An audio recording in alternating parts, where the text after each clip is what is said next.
আসসালামু আলাইকুম ওরহমতুল্লাহি ওয়াবারাকাতুহ।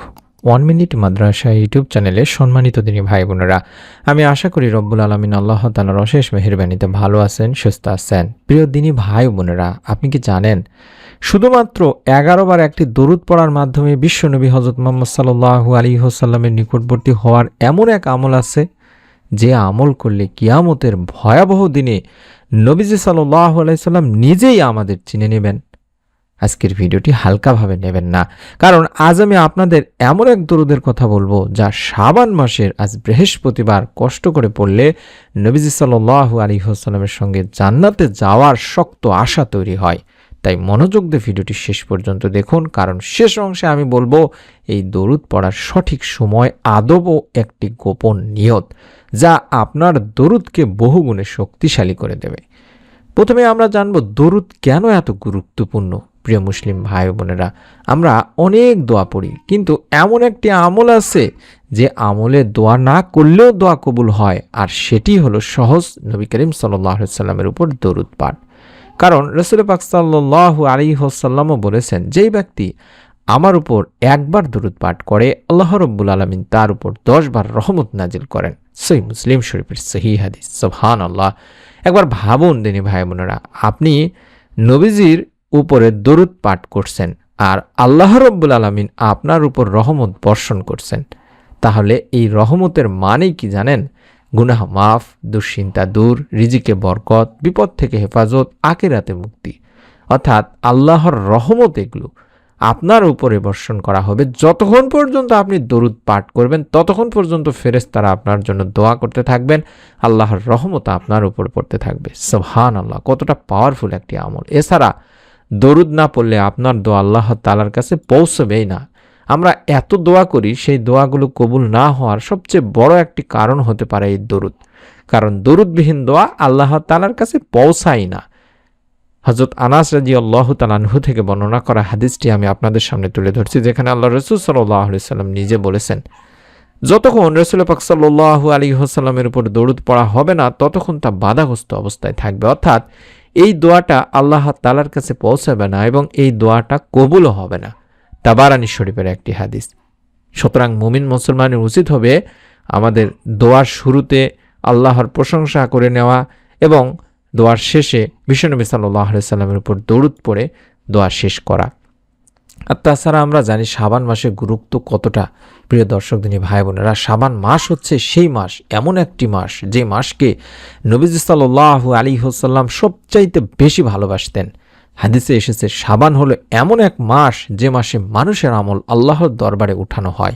নাসাই শরীফের একটি হাদিস। আর এই শাবান মাসে নবী করিম সাল্লাল্লাহু আলাইহি ওয়াসাল্লাম খুব বেশি পরিমাণে নফল ইবাদত করতেন, রোজা রাখতেন। এই মাসে রোজা রাখার কারণে এটা যে এই মাস থেকেই রমজানের প্রস্তুতি নেওয়া হয়ে থাকে। আর এই মাসে যদি আমরা বেশি বেশি করে রোজার প্র্যাকটিস করতে পারি, অভ্যাস করতে পারি, রব্বুল আলামিন আমাদেরকে রমজান মাসে রোজাকে সহজ করে দেবেন। আর যখন এই মাসে যেহেতু আমল উঠানো হয়, তাই এই মাসে আমরা যদি বেশি বেশি করে আমল করতে পারি, আমাদের রমজান মাস অত্যন্ত সহজ হয়ে যাবে। নবী করিম সাল্লাল্লাহু আলাইহি ওয়াসাল্লাম নিজেও বলেছেন, আমি চাই আমার আমল উঠুক এমন অবস্থায় যখন আমি দরুদ ও ইবাদতে রত থাকি।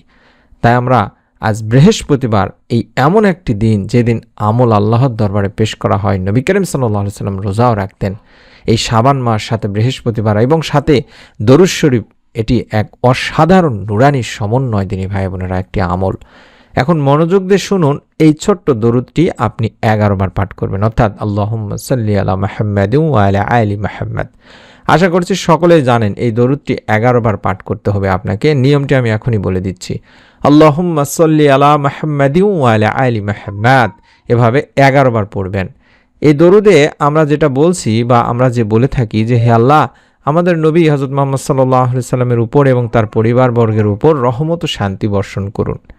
এই দরুদটি শাবান মাসের বৃহস্পতিবার কষ্ট করে ও মনোযোগ দিয়ে 11 বার পড়বেন।